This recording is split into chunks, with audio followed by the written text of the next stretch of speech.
కోవా కజ్జికాయలకి 2 కప్పుల గోధుమ పిండి, ఉప్పు, నెయ్యి వేసి కలుపుకొని తగినన్ని వాటర్ పోస్తూ సాఫ్ట్ పిండిలా కలుపుకొని పక్కన పెట్టుకొని కప్పు పాలలో 1/2 కప్పు పాల పౌడర్ వేసేసి కలిపేసి కొద్దిగా నెయ్యి వేసి దగ్గర పడేలా కలుపుకుంటే కోవా రెడీ అవుతుంది.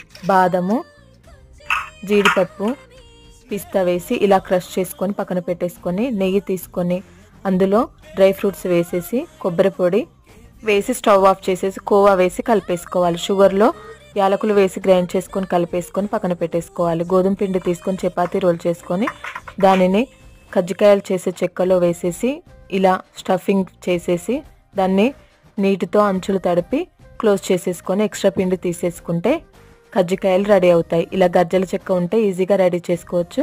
వీటిని ఆయిల్లో డీప్ ఫ్రై చేసేసుకోవాలి. గోల్డెన్ బ్రౌన్ కలర్ వచ్చే వరకు డీప్ ఫ్రై చేసేసుకుంటే కజ్జికాయలు రెడీ అవుతాయి. క్రిస్పీగా, టేస్టీగా, చాలా సూపర్గా ఉంటాయండి. Thank you.